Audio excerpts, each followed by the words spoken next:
Florida Live starts now.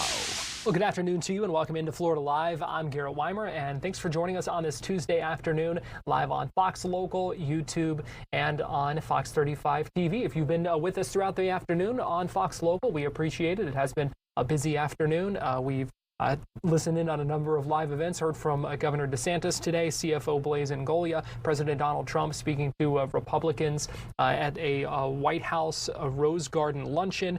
We are also waiting to hear from Representative Congressman Hakeem Jeffries from New York speaking on this day 21 of the government shutdown. But we've got a lot of things that we have ahead of you here on Florida Live over this next hour. And we're going to talk with Paul Renner. So he is the former Florida House Speaker. He's a Republican candidate for Florida governor. He stopped by our streaming studio earlier today on Fox 35 News Plus. We talked with him about a number of things. You're going to hear part of that conversation in just a minute. In our Tampa connection, a lot of questions surrounding the death of a former Buccaneers player, Doug Martin.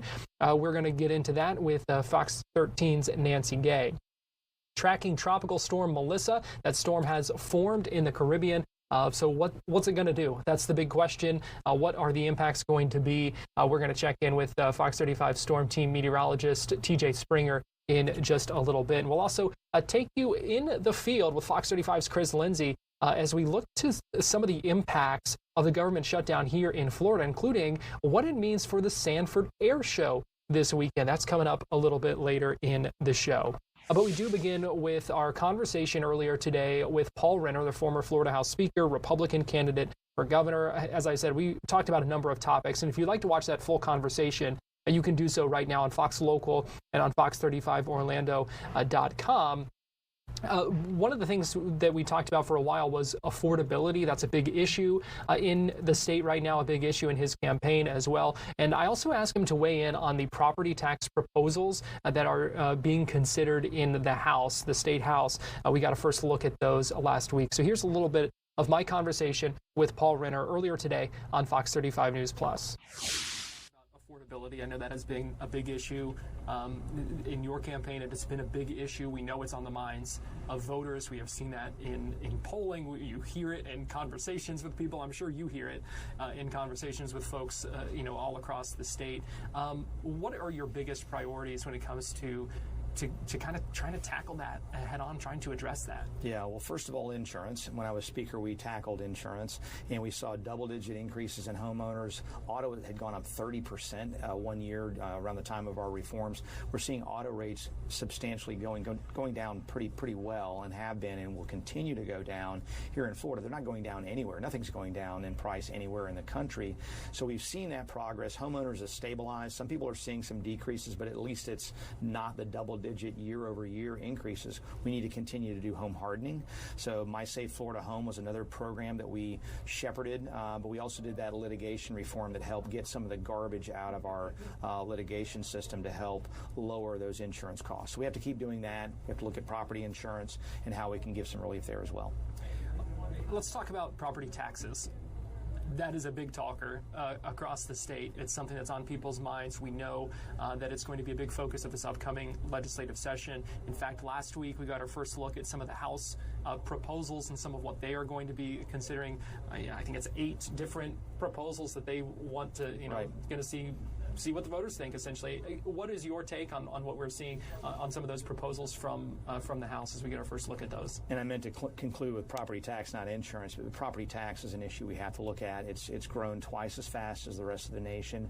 Depending on what county you're in, and some are less affected as other counties, we have people that are losing their homes, and we can't have that happen. So whether it's protections for seniors, whether it's something for first-time home buyers, but I'd like to see some kind of roll back and roll forward with respect to property taxes that still allows us to do the core functions of government. We can't defund the police or our first responders or our schools or our infrastructure. So we've got to hit that sweet spot.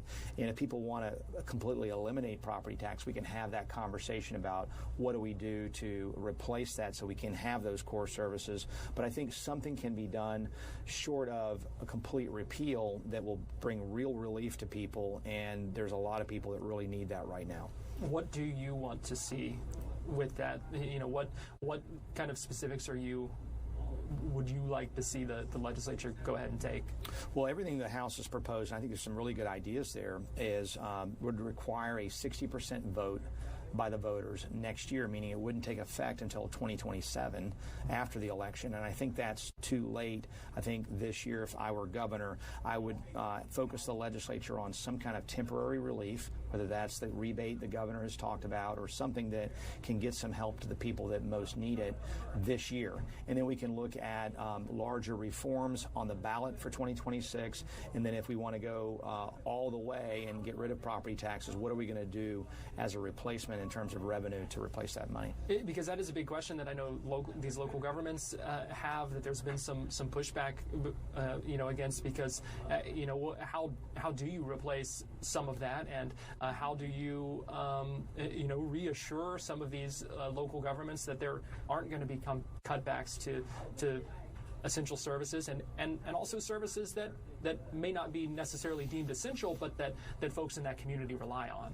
Right. Well, I would start, and again, as a conservative, and we all agree, whether you're Democrat, Republican, Independent, public safety, you got to have cops come when you call 911. Same thing with our first responders, our firefighters. Same thing with our schools. We're not going to shut down schools or fire teachers. We don't want that kind of thing to happen. Above that layer is where the DOJ folks are looking, and where, as governor, I would look at the state as well and say, where can the state weed out, whether it's fraud and abuse, it may be waste, it may be duplicative. Get rid of those expenses. Government should never be spending more and growing faster than our wages or allow us to pay for. And I think that's what we've seen happen with this rapid run-up in the value of property, is a rapid run-up in property taxes, as well as affecting insurance, because now the value of your home shot up. The cost to insure that home has also increased too. And those are things that we can't always affect without some additional reforms. And some local governments are saying, part of the reasons our expenditures are growing is because we're seeing some more unfunded mandates from the state that we also have to tackle. So would there be something to kind of help with that? Do you think that something like that would be necessary to help these local governments if there are if there is a cutback on the revenue that's coming in? Yeah, I think so. I mean, look, we don't like it when the federal government does it to the state, so the local folks don't like it when the state does it to them, and I get that. And so we need to be really mindful of when we pass something, are we imposing a cost burden, and maybe highlight that better. Now, on the local side, I would make sure we have guardrails around spending, so there's a 2/3 requirement to raise any tax or fee or create a new one. We put that on ourselves. You put it before the voters. They passed it. So at the state level, we have that. And also at the backside, make sure the voters get a chance to say up or down. If there's going to be an increase in taxes, I think that would give people some comfort that we're not going to continue to see this rise, because you could fix the property tax issue in a way, but if they're going to get you 10 different other ways, we want to make sure we have guardrails around spending and around increases in taxes going forward as well. Well, I'm going to talk about vaccines. We know that Governor DeSantis and the Surgeon General are pushing to eliminate the state's ban on or eliminate vaccine mandates in the state. And there's been a lot of people who applaud, saying that medical freedom and that kind of thing. But then we also know there are some people who are hesitant about completely eliminating all of the mandates. Because of that, there's some polling that shows that might create an opening for Democrats in some ways. I know David Jolly has said he thinks it's going to be a big issue in the governor's race, and so I'm curious what your stance is, and if you think that an issue like this could backfire in some ways for Republicans? Well, you called it medical freedom, and I think that's just right. We should never be afraid of freedom, and I think what people are worried about is that every kid's going to stop. Nobody's going to get vaccinated. That is not going to happen. And so as Speaker, I was a champion for educational freedom through the Universal School Choice Scholarship. We also did a medical freedom bill that said you can't get fired because you decide you don't want to get a COVID shot or not get hired because of that. I think we should apply that in this case as well and let parents and pediatricians have that conversation about costs and benefits. In my case, I've got young kids. If it's something that's deadly, I'm going to look at the cost. There are vaccine injuries. That's a real thing. But I'm going to look at the benefits of something that could kill my kid. I'm going to get a vaccine. And so I think most parents will do that. I think it's a lot about the messaging that leaders give. But I do want parents to have that freedom and not have a mandate from the CDC, because they have been growing the number of shots. It used to be, when I was younger, 10 shots. And now it's 50, 60, 70. And kids are getting multiple shots at one time. They're getting shots earlier. We need to look at the science behind that, have full transparency for parents and doctors. And look, doctors are going to have a conversation with the parent about the benefits, I'm sure, but they also need to have a conversation about what the actual risks have been, because people have had these injuries, sometimes that are lifelong, and make sure that they're scheduling those shots in an appropriate way. But I don't think saying no mandates, countries in Europe have no mandates, many of them do, and we haven't seen no vaccines. So I think we shouldn't be afraid of freedom. I think if we give people full information, people make responsible adult choices for their kids as well as themselves, and that's where I stand on it. At the same time, in this age of skepticism, that having a mandate carries some sort of kind of legitimacy behind it. Do you still think there wouldn't be hesitancy for people who might say, well, now that there's not these mandates, is there value to it? You're saying you think these are conversations, though, that should be had patients and their doctors. I don't think you're going to see a material change in the number of people getting vaccines by removing the mandate. It's just like, we've got the decision on open carry here recently. You don't see, the world hasn't come to an end. I passed constitutional carry. You didn't see the world come to an end.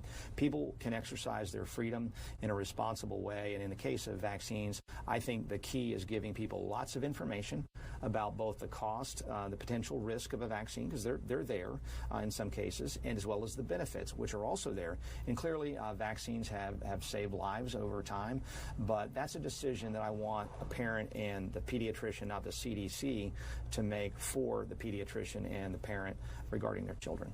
I want to get your take on some poll numbers that just came out last week from St. Pete polls, saying Byron Donalds at 39%, Jay Collins at 3.7%, you, sir, at 2.7%, and 54.3% undecided. What do you make of the state of this race? And Byron Donalds obviously has the endorsement of President Trump. If Jay Collins were to get in, Governor DeSantis has said that he believed it was ill-advised for you to enter this race. How do you win the support of some of these folks who you would need their support to win this race if you hope to? How do you win them over at this point? Well, first of all, the race is wide open, and I can tell you from events we've done all across the state in just 45 days and change that we've been in the race, it's wide open, and they also are looking for someone like me who's got a lifetime of leadership experience, 20 years in the military, served in 2 wars. I've had a lot of leadership under pressure and been in positions of trust my entire life. I was a state attorney, standing up for victims and going after bad guys, as well as a very successful Speaker of the House. And you cannot separate the legacy the governor talks about legislatively from what I did when I was Speaker, along with the great men and women of the House and Senate. There was a House sponsor, Senate sponsor for every one of those bills, and they deserve credit as well. This is a team effort. I was a big part of that team that built the DeSantis legacy. A lot of voters, certainly on the Republican side, want to see that continued. I'm the logical person to do that based on leadership experience and proven results that I think if you look at all the candidates, voters will conclude that I'm the right guy to lead over the next 4 years. That was part of my conversation with Paul Renner earlier today. That's what we're all about here on Florida Live and on Fox 35 News Plus. There's in-depth conversations and a variety of perspectives. So we appreciate him joining us earlier today. We're going to take a quick break here on Florida Live, but we'll be right back with more. Here's a live look at downtown Orlando on this Tuesday afternoon.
live look at Daytona Beach right now from our Hard Rock Hotel camera. Welcome back into Florida Live. I'm Garrett Wymer, and thanks for joining us on this Tuesday afternoon live on Fox Local, YouTube, and on Fox 35. It is time now for our Tampa Connection, where we take a look at some of the big stories in the Bay Area today. And joining us live now from the Fox 13 Tampa Bay newsroom, senior content producer Nancy Gay. And Nancy, good afternoon. Good afternoon, Garrett. Well, we have an update today to a story we talked about yesterday about that Pasco County mother who's accused of killing her own son. So we learned yesterday when Justine Morose made her first appearance that she said that she snapped before she killed her 6-year-old son in what's being described as a violent incident. Now, Morose, she called 911 on Sunday morning and told dispatchers that she killed her son.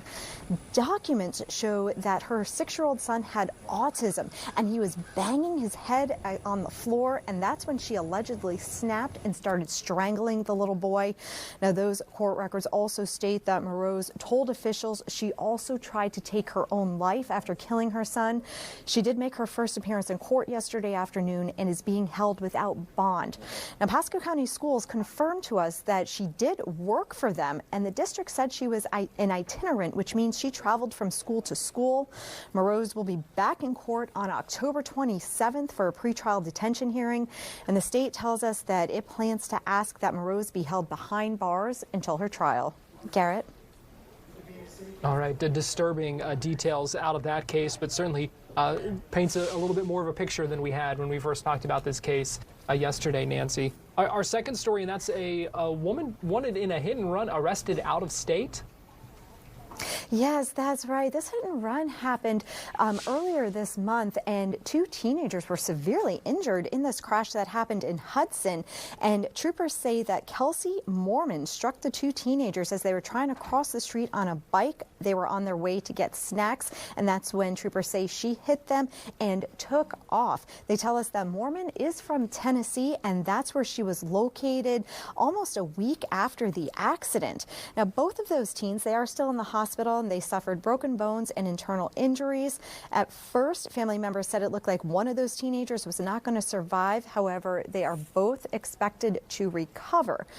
Now, troopers identified Mormon as the driver several days after the crash. Along with the help of the Tennessee Highway Patrol, she was taken into custody and brought back to the Bay Area. Now, arrest records show that she was booked into the Pinellas County Jail around 4 o'clock yesterday afternoon, and she bonded out last night between 9 and 10 o'clock. Now, she has been charged with 2 counts of hit and run. Garrett? And finally, Nancy, here in our Tampa Connection, I know there's a lot of questions about this, the death of former Buccaneers player Doug Martin. Yes, we are learning a little bit more about his death. He died over the weekend while he was in police custody in California. And we are learning that police said that they were called to a home around 4 o'clock in the morning for a possible burglary. Now, at the same time they received that 911 call reporting this burglary, Martin's mother also called 911 and said her son was experiencing a medical emergency and that he had left the house overwhelmed and disoriented.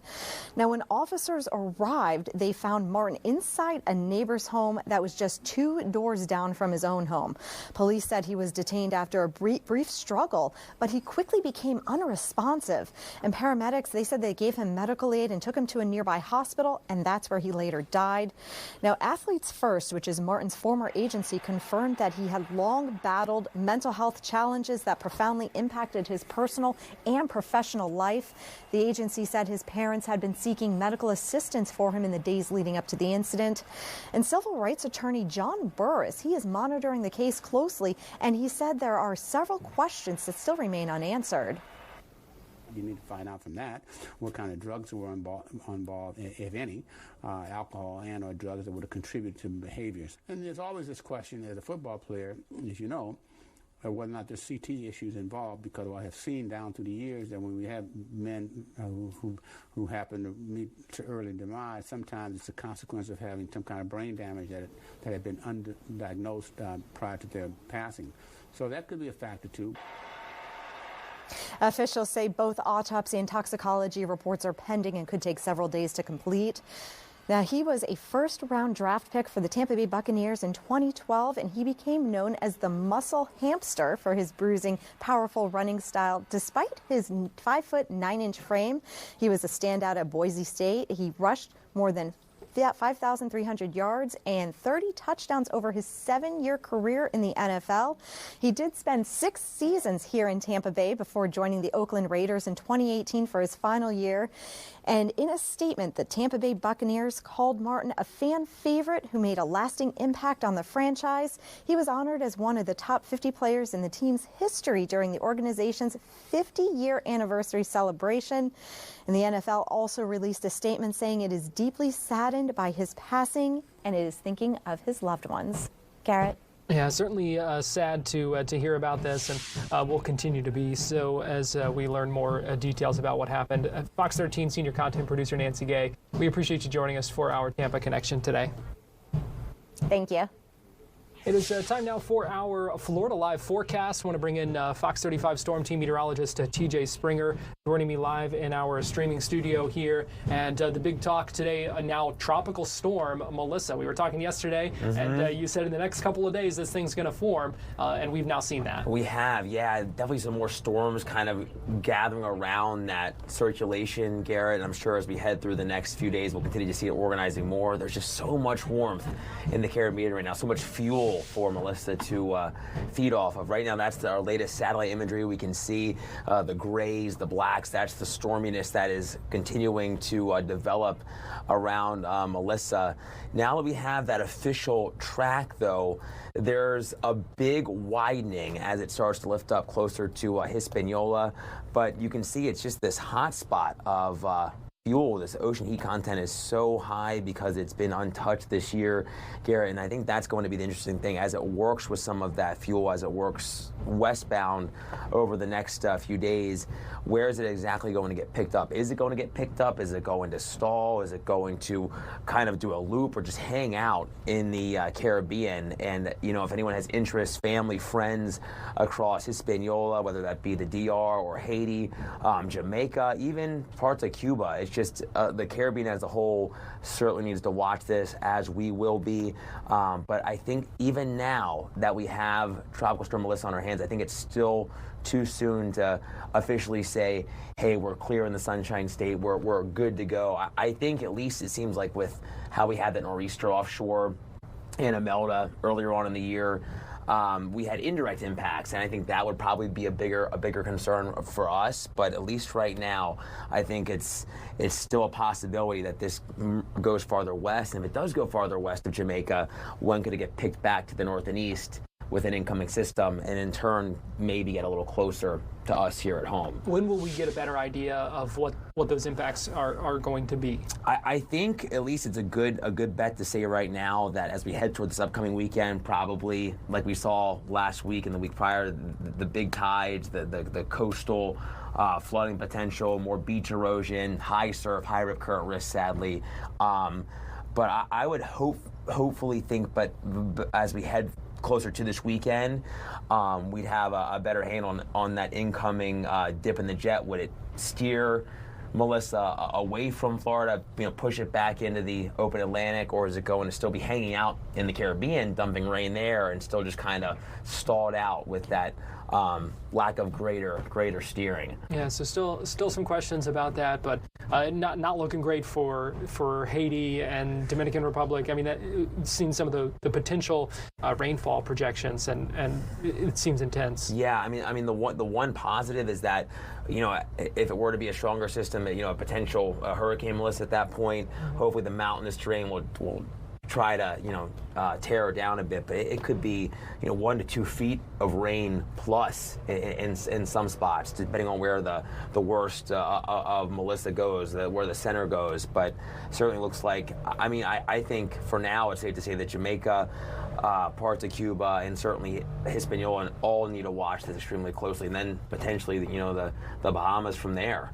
Okay. Well, Fox 35 Storm Team Meteorologist TJ Springer, we appreciate you joining us for our Florida Live forecast. We know you'll be keeping a close eye on that storm. Most definitely. Thanks, Garrett. We're going to take a break, and as we do so, give you a live look at Daytona Beach this afternoon. Keep it right here on Fox Local, YouTube, and Fox 35 TV. We'll be right back with more Florida Live.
A live look at Lake Fairview right now from our Grills Lakeside camera. Good afternoon and welcome back into Florida Live here this afternoon on Fox Local, YouTube, and on Fox 35. It's the time of the week where we check the pulse of Florida politics with Politico Florida. And earlier I had the chance to speak with Kimberly Leonard, Politico reporter and the author of the Florida Playbook newsletter, about a number of topics in state politics, including property taxes, vaccines, and some lessons that Republicans and Democrats can learn from a couple of different people. So take a listen.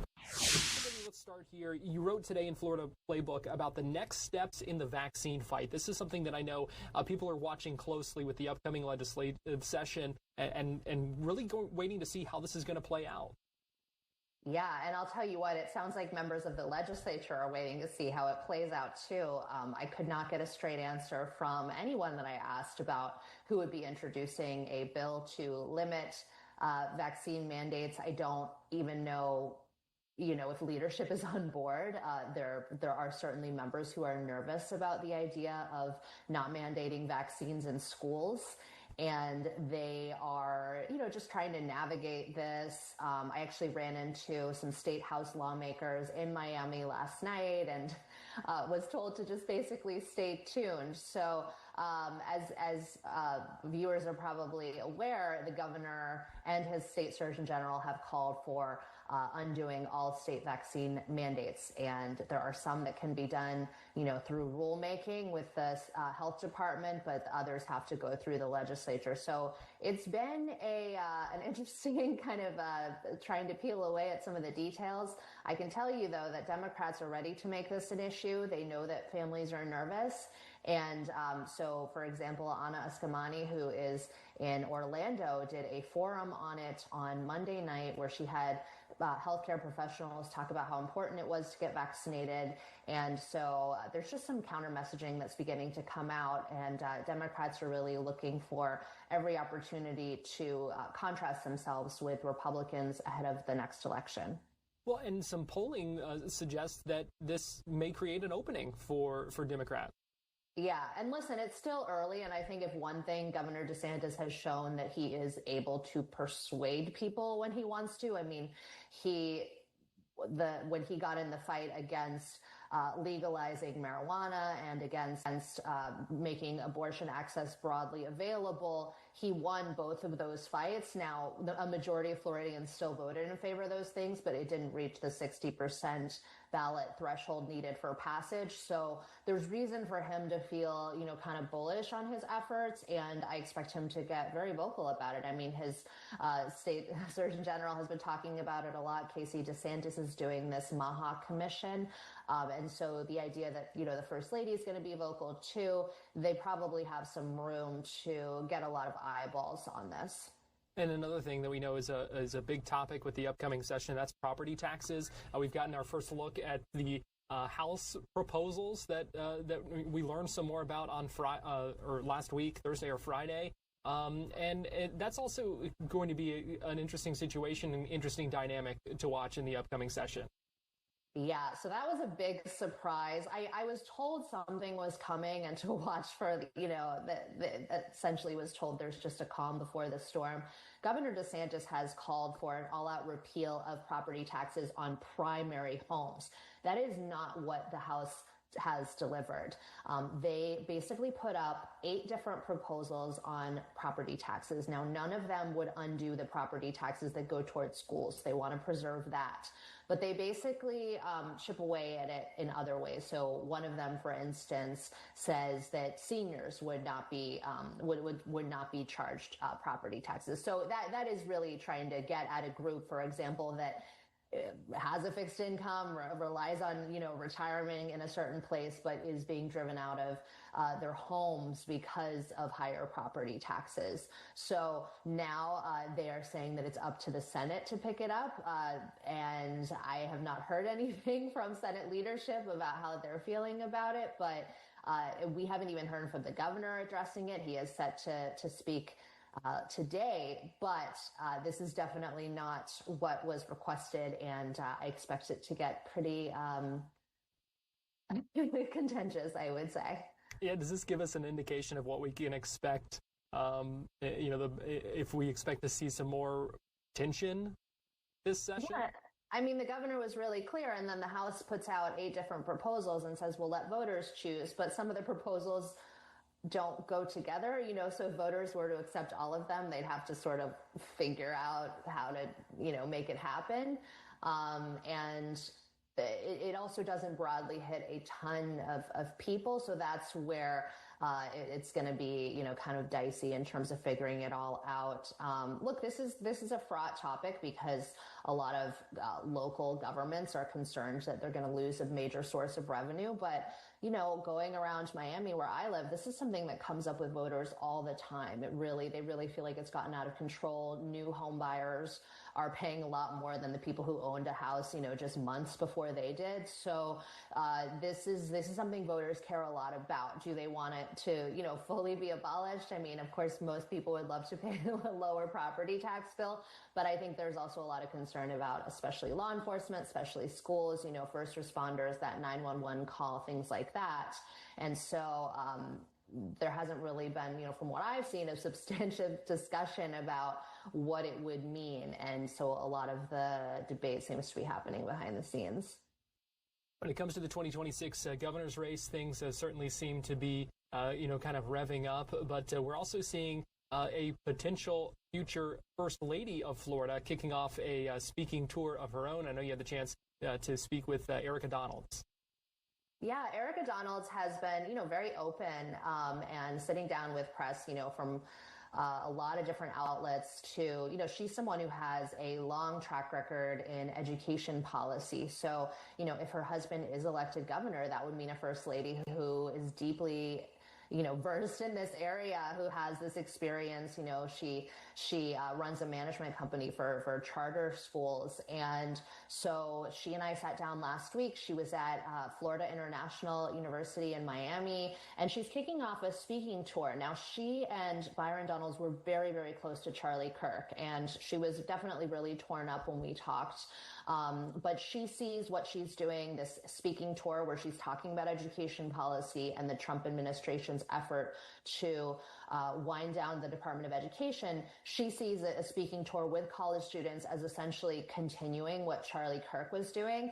And she told me ahead of this, she basically was speaking to students and then took questions, but she had told me ahead of time that she hoped that it would be kind of a debate because she wanted a similar, back and forth. It ended up being pretty friendly. There were a lot of the students who attended were conservative based on, the questions they were asking and the way that they, were clapping at different speaking areas and things like that. But it's just one of many stops that she'll be making. And, this is not for the campaign. It's specifically through one of the jobs that she has, and she wears a lot of hats. But it can definitely serve as that purpose. I overheard people saying like, oh, she's the future First Lady of Florida. And how they want to support Byron Donalds and things like that. And my understanding is that he'll also be doing a campus tour. He and Charlie Kirk were supposed to do one together, but he wants to go ahead and continue that legacy. Meanwhile, Democratic Michigan Governor Gretchen Whitmer also been here in Florida and doing some events with Florida Democrats. Is there something that the Democrats here in Florida can learn or are trying to take away from her experience? Well, Michigan obviously is a battleground state, something that Florida was not too long ago, but has become a lot more red. One of the things that she was she definitely is presenting a sort of very different perspective than a lot of other Democrats, prominent national Democrats that we hear from, people that are talking about, or people that, are talked about being in the mix for 2028 or that people want to see in the mix. And she has this message of optimism and sunniness and trying to find humor. And she talked a lot about working with the Trump administration to get money for her state and things like that. And she said, look, I'm not a governor of California or Illinois, so Michigan is just different. And so she was, very sort of firm in that record. She's gotten a little bit of backlash about it, from members of the party, but that is her approach. And so I think what we're going to see is if she runs, or even if she doesn't, just some of the popularity numbers. And so the way that her sort of posture is versus the ways others are and how that's received, I think will be really telling then how for people up and down the ballot are running. Do you run a purely anti-Trump campaign, for example, or do you make it about something else? Do you make it about collaboration when it makes sense? Do you take a more optimistic posture, or are you more aggressive? And so those are just, it's bigger than Florida.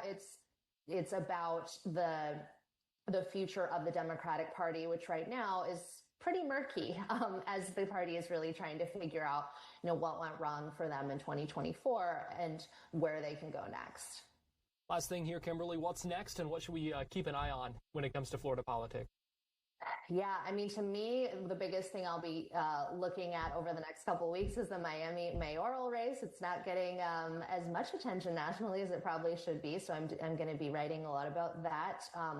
Miami is at this crossroads. It's potentially going to become this huge global city. And so I'll be doing a piece about, what it means, how the race essentially should be getting more attention. Right now, all the attention's on like New York and Virginia and New Jersey. But this is going to be very telling, the direction that the city goes in and what it'll mean for the party, what it'll mean for the state, and of course, our city.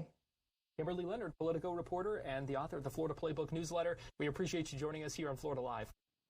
Thanks so much. We'll be right back with more Florida Live after this.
Welcome back into Florida Live. I'm Garrett Wymer, and thanks for joining us on this Tuesday afternoon, live on Fox Local, YouTube, and on Fox 35 TV.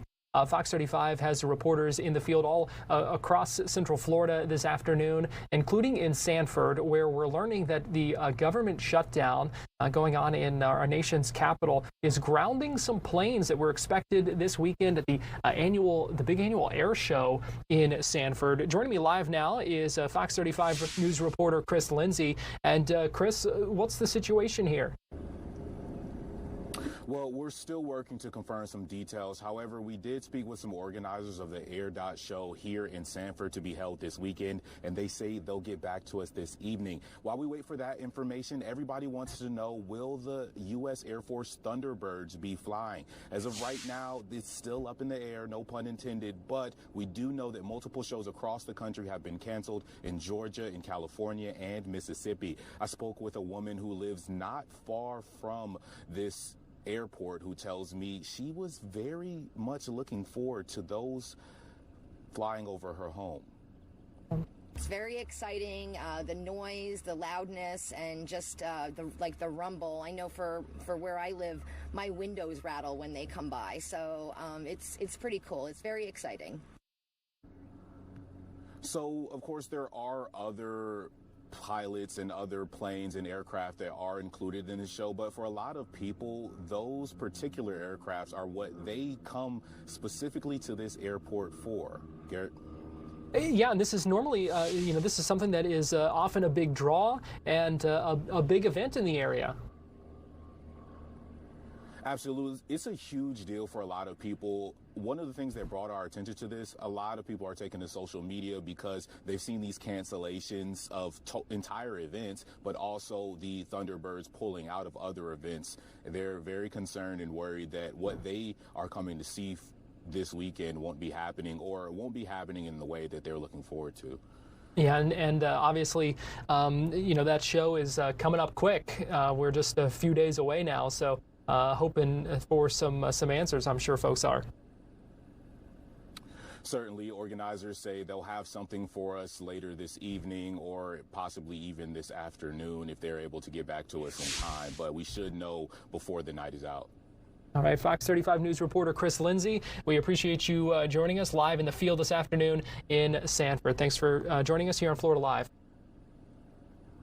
Thank you. So Chris working to get some answers about that story, and as he said, getting a lot of attention on social media as well. People are wondering what is going on with that. One big story we've been following up on today out of Orange County is the case of Jacoby Tillman. He is the suspect in the Little Econ Greenway trail attack that happened back in July. He was arrested October 10th.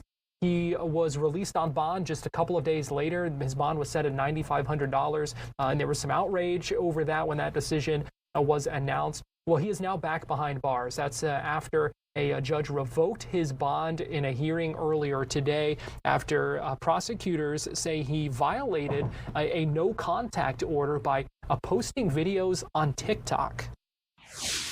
The court has considered the evidence before it. I'll note for the record that an evidentiary showing is not necessary, but has been submitted in this case.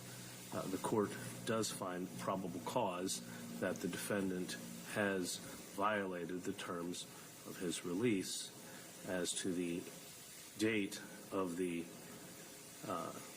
social media message, the message itself references media coverage, which is indicative that it occurred after arrest and after the defendant was released on bond.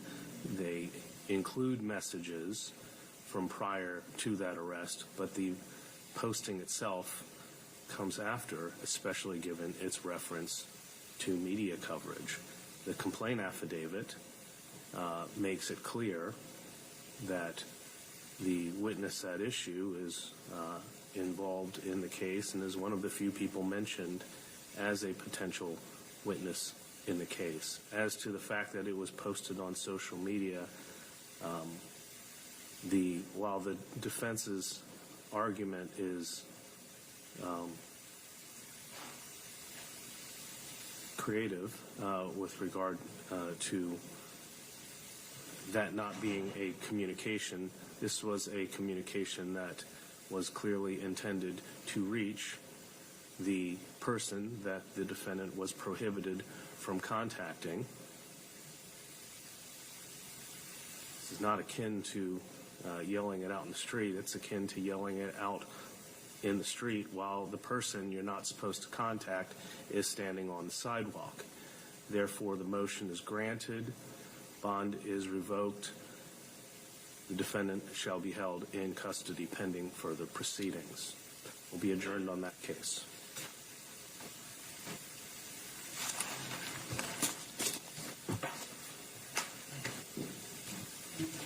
Hey, Judge, I have one thing to say. I didn't do it.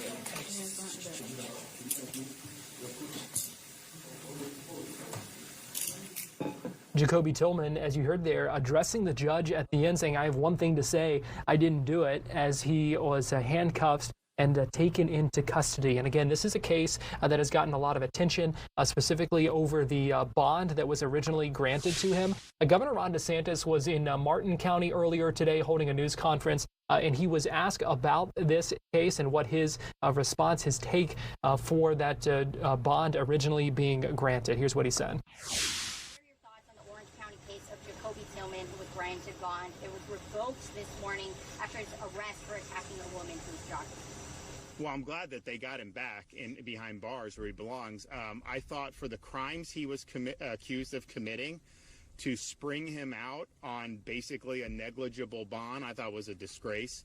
And, you know, these judges get elected in Florida, I think, as most people know. And so in some of these jurisdictions, unfortunately, some of these judges get on the bench and they do everything they can to benefit the accused criminal. I want judges that are there to protect the public and make sure that folks aren't released who shouldn't be released. And so, you know, I've always been opposed, obviously, to no cash bail, which they've done in different parts of the country. They actually tried to do it in Florida, and I stopped it. But these decisions need to be consistent with the seriousness of the offense. So I'm glad that that's been remedied. I don't know why it came to that. That's kind of uncharacteristic of Florida. But you do have some of these spots. I mean, you know, Orange County, whatever the judge is, and I know we have some great ones, but maybe some not as great, but you also have a state attorney there who has been weak on crime. I mean, there's no question she's been weak on crime, and that has, I think, a spillover effect to the community. So I'm glad the bail's been revoked. I'm glad he's being held accountable, but I was very disturbed when I saw that, for sure. We're going to take a break here on Florida Live, and we'll be right back.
Welcome back into Florida Live. Garrett Wymer here, and thanks for joining us on this Tuesday afternoon. Let's talk a little theme park, some big updates coming to Epcot, some things to look forward to, that's for sure. And joining us this afternoon is Drew Smith. You know him as Drew the Disney Dude, and one of our theme park experts. Drew, we appreciate you joining us. We've got some good things to talk about today.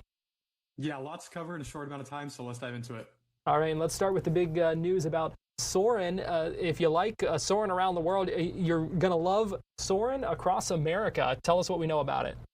Yeah, so yesterday morning, Disney announced some of their plans for the United States 250th anniversary next summer, July 4th, and part of that is Soarin' across America. This came out of nowhere, and personally, I am very excited for it, just in the fact that Soarin' around the world, it's very computer-generated image heavy, whereas this, the Imagineers and all the Disney's teams have already captured the actual content at over a dozen locations around the United States, kind of capturing some of the more natural landmarks and also some things maybe even like the Statue of Liberty. So it's going to be a really, really cool way to kind of celebrate our country and the iconic places around it. But all we know as of now, summer 2026 for a limited time, and who knows, if it's very popular, maybe even it becomes permanent.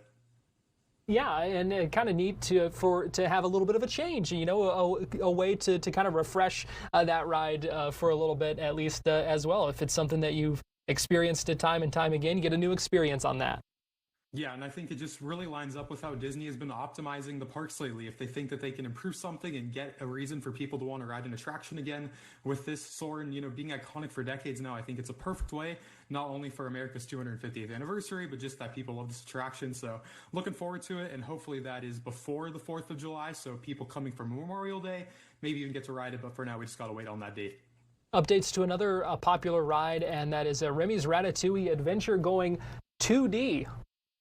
Yeah, so from November 10th through November 13th, Remy will be down for just a few days, and then beginning on November 14th, the attraction is permanently switching to 2D images, no more 3D glasses, and also the fact that after November 14th, in the months after that date, once it switches, we're going to get some updated props and lighting enhancements in the queue and attraction itself. So a lot of updates coming here to Remy. I've seen a lot of mixed feedback, but it's worth mentioning, in my opinion, that over at Disneyland Paris, they actually tested the 2D switch. I've talked to people that have gone on the 2D version, and they said they enjoyed it more. So I haven't been on it personally. Jury is still out for me, myself.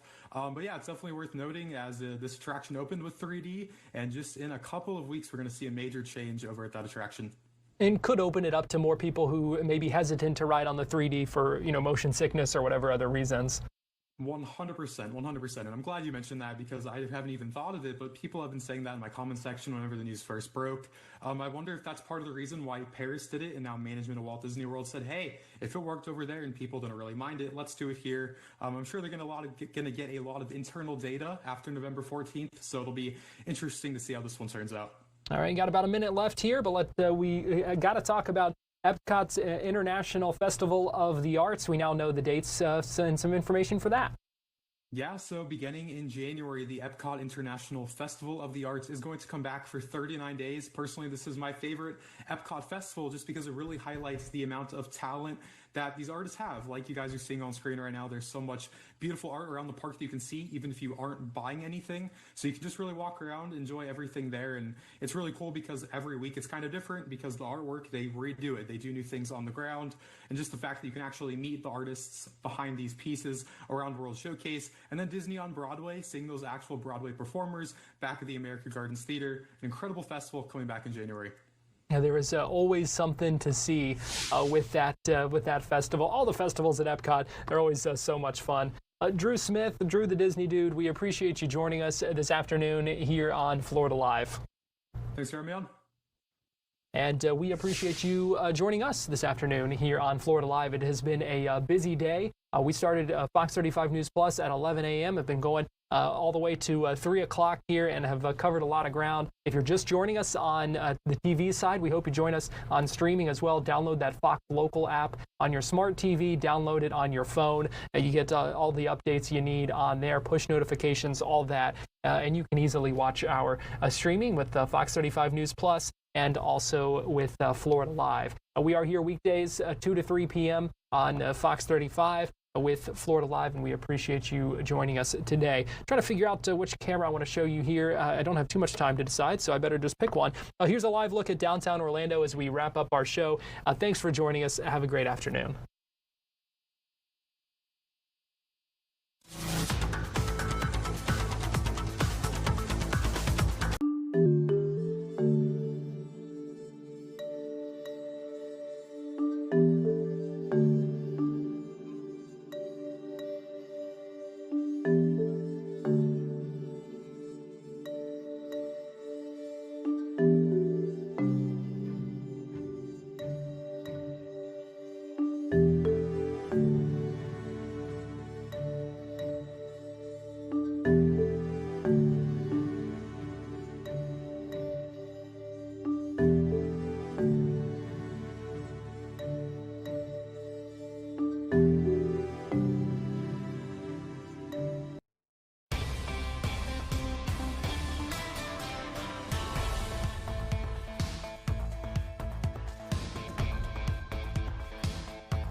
How about now? Is that any better? It looks like possibly.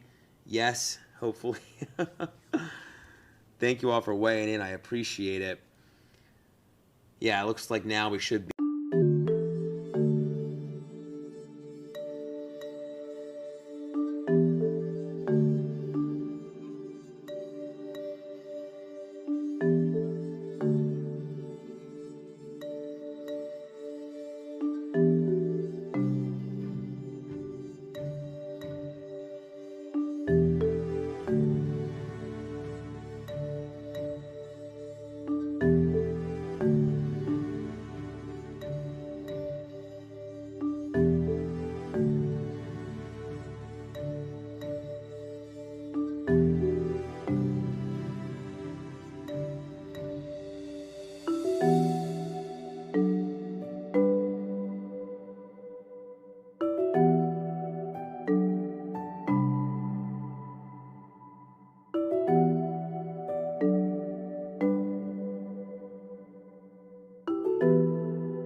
YouTube, if you wanted to weigh in, you had a question that you wanted us to answer.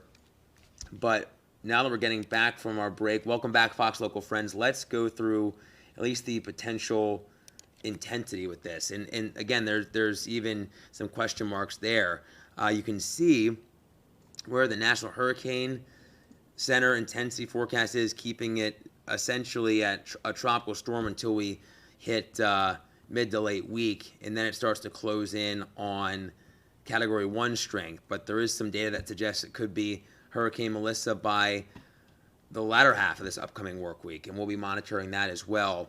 Now, let me show you some of the reasons why the forecast is on the murkier side, and it has to do with the placements of not just surface features, but the upper level steering as well. And as we look at this setup, you can see all the red here, and what that's essentially indicating is wind shear in the atmosphere. Now remember, if we're talking about severe weather, wind shear can help promote the formation of severe storms, but for the tropics, the more wind shear you see, the better, because it can help tear down a tropical system, essentially tear apart, shear apart a tropical system. And you can see this kind of potentially blocking this from getting out of the Caribbean. So that's why there's that potential that this could stay in the Caribbean for longer.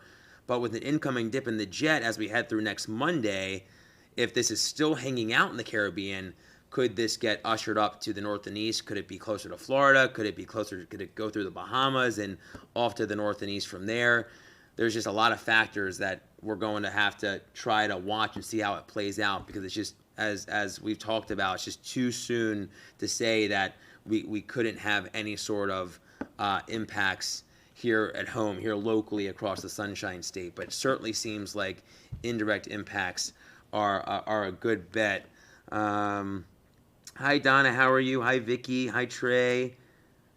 How's it going? Thanks for hopping on. I appreciate it. See if we have any questions or comments on YouTube right now. I see Claremont. I see you watching there. Susan, how are you? Let's see. See if there's any other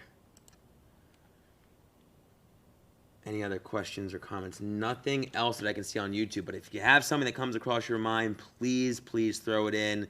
Now, we are going to talk a little more about the impacts that could come from the Caribbean. We'll get to Brooks and Jess in just a little bit. We'll do that after our break coming up here at 3:20. We'll hit that at just past 3:20, around 3:22. So don't go anywhere.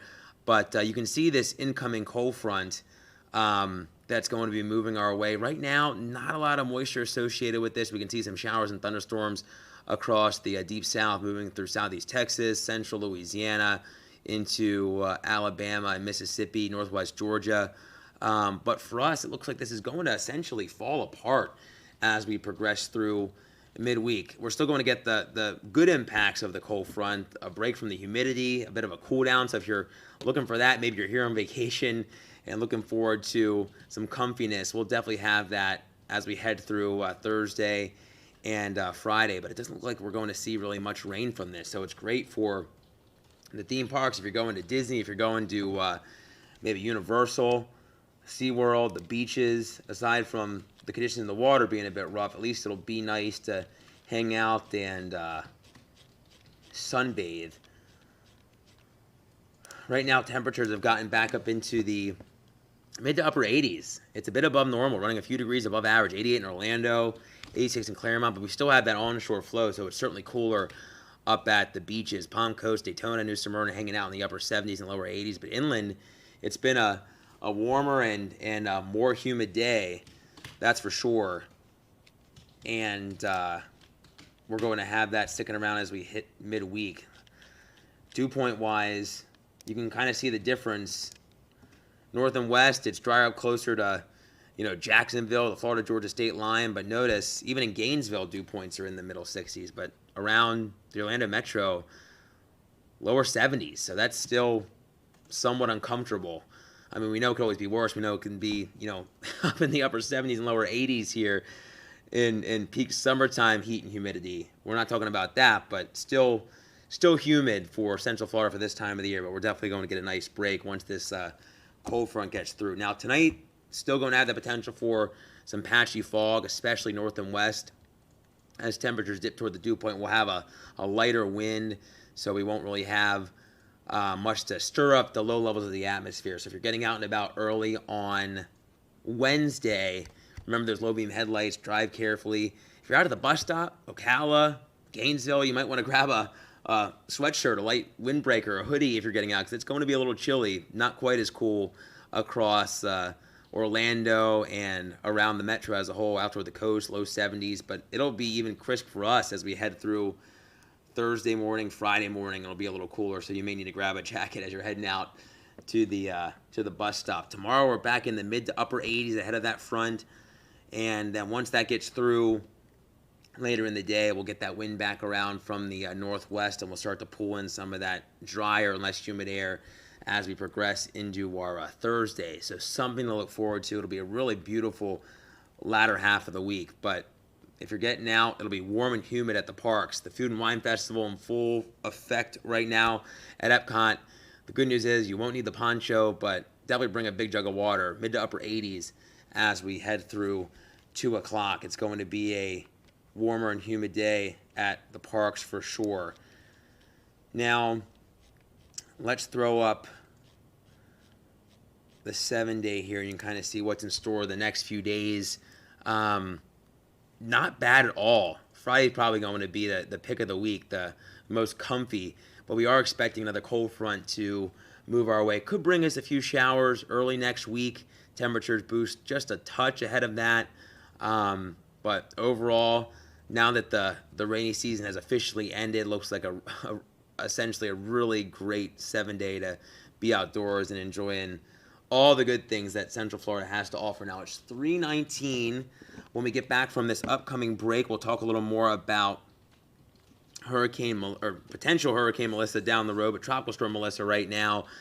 Brooks and Jess will have the latest in impacts that could come to Hispaniola and potentially Haiti and the Dominican Republic as it continues to organize over the next few days. So we will talk about that as well. And if you haven't weighed in on our question of the day, please do so.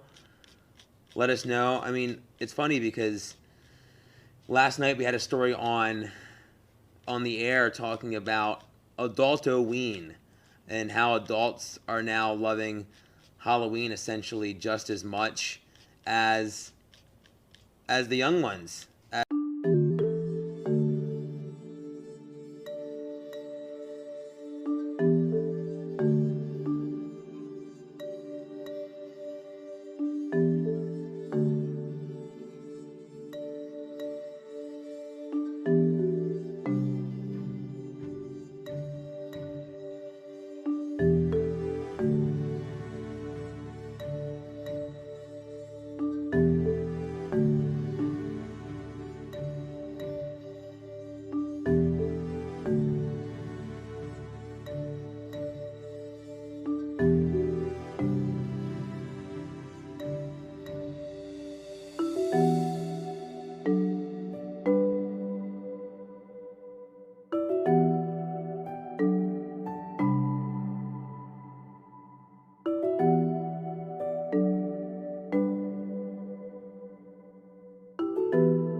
Sided system right now as well.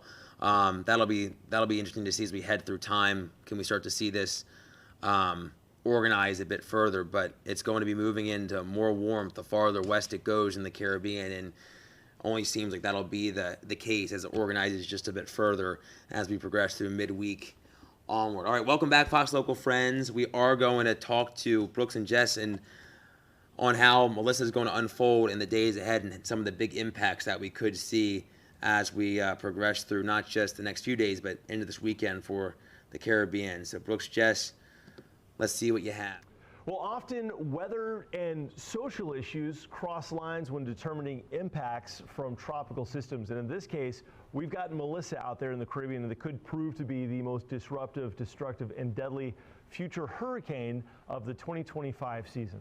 Yeah, and we're going to be tracking this because it could essentially dump a lot of rain. The terrain of these areas is not going to help when it comes to the risk of flooding, and this could have very real human impacts. Yeah, and the human impacts are from not just the fact that major rains could fall in Haiti, for instance, but Haiti happens to be the poorest nation in the Western Hemisphere, and it is currently embattling political turmoil. There's little leadership and little to no aid from their government for their people, because there really isn't a government. And unfortunately, a lot of the tracks take this near Haiti or just west of Haiti, but either way, if the center tracks between, say, Jamaica and Haiti, Haiti is that island to the right of Jamaica.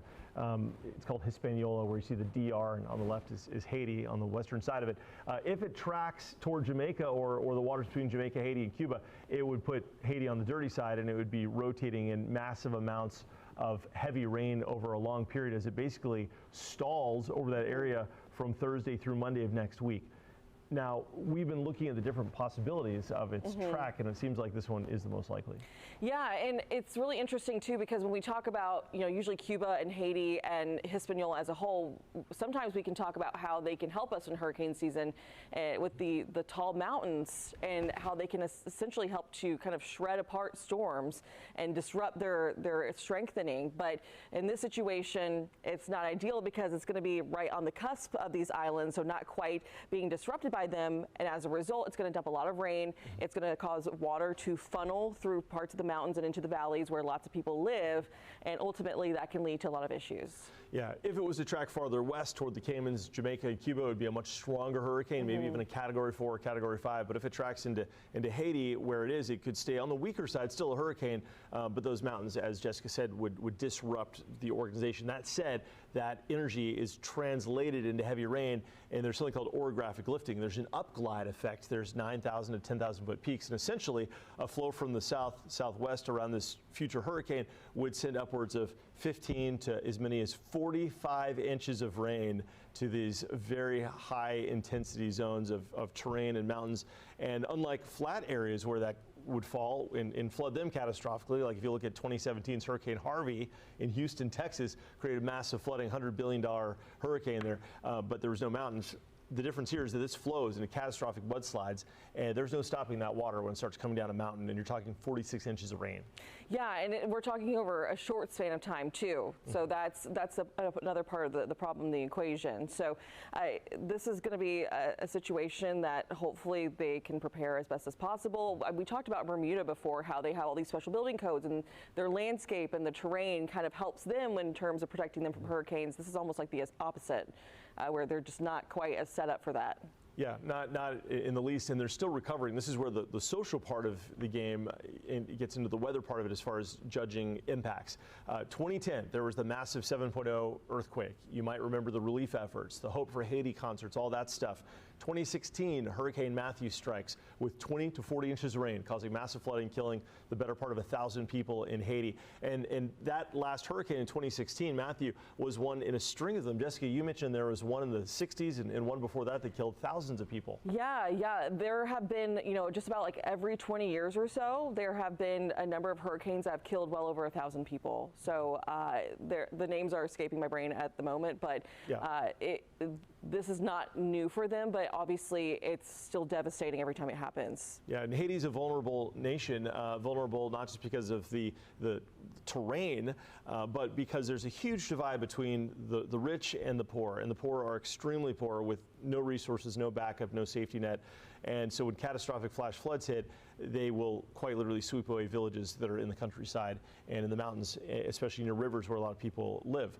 Political turmoil is a major issue. There's currently no elected government. You may remember in the news in 2021, the president of Haiti was assassinated and gang violence has taken over the nation. In fact, the nation of Kenya has sent troops to Haiti, backed by the United Nations, to try and add political stability. They have been vastly underfunded and they're struggling. They still haven't caught a lot of the players that they say are the bad guys in this game.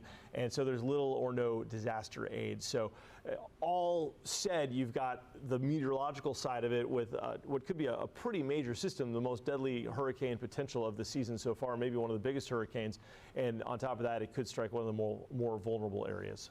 Yeah, so we're going to stay on top of this, and we'll keep you posted. We do have Tropical Storm Melissa, and it's going to be working into that untapped environment. So this will be an updated story as the next couple of days wear on. Yeah, if you happen to be watching from the Caribbean, of course we're streaming, so you can watch us anywhere in the world. If you're in Jamaica, if you're in the Cayman Islands, if you're in Cuba, by chance, if you're in Haiti, the Dominican Republic, even the Turks and Caicos, you'll want to watch this extremely carefully. This is a threat in progress, and all of those mentioned locations are at threat. If it tracks farther west, there would be a huge impact to potentially the Cayman Islands. The last big one there was 2008's Hurricane Paloma that did a lot of damage to Cayman Brac and to Cuba. So, our storm team's on it, of course, and with that said, guys, we'll toss it back to you, but it's that bridge of when weather meets social issues that make systems like this so difficult to forecast for, not just meteorologically, but also for the impacts. Thanks, Brooks. Thanks, Jess. Yeah, it's just really tough to see when a nation can't really handle. I mean, it's bad enough when we have any sort of tropical storm or hurricane making landfall, but when it's a nation that doesn't have the resources and doesn't have the infrastructure, we know it can be all the more worse. So that's something we'll have to watch. Again, if you have friends or if you have family in the DR, in Haiti, in Jamaica, even in parts of Cuba, it's too early to say who's going to get the worst right now, but it seems like someone could get a ton of rain from this, and it could be measured in feet, not inches, that's for sure. But it is 3:29, and we appreciate you joining us for Fox 35 Weather Plus. Again, we'll be live at 3 p.m. on Wednesday and each and every weekday for all the latest in the weather world. We hope you have a great day and stay safe. We'll see you tomorrow. Well, often weather and social issues cross lines when determining impacts from tropical systems. And in this case, we've got Melissa out there in the Caribbean that could prove to be the most disruptive, destructive, and deadly. It's a new season and a new standard in Orlando. The Magic aren't sneaking up on anyone anymore. They're expected to win. The guys have experienced that over the last couple years, knowing that, we're good enough to be in the room. And now it's time to say that we're part of being the head of the room. A young core. I think this team's going to compete at a high level this year. And, these guys are really hungry to go win something. A hungry star. I would say a trip to the Eastern Conference Finals with a chance to go to the finals and a top 3 seed in the East. And a fan base ready for takeoff. Hey there, welcome to our Orlando Magic season preview, Building the Kingdom. I'm Jonah Carp. I'll be taking through everything you need to know before tip-off, featuring sit-down interviews with Coach Jamal Mosley and President Jeff Weltman, and stars Paolo Banchero and Franz Wagner, and plenty more. If you don't already know much about this Magic team, our goal is to get you familiar. And if you're already a fan, hopefully you come away from this learning something about the team you love. Last season, the Magic turned potential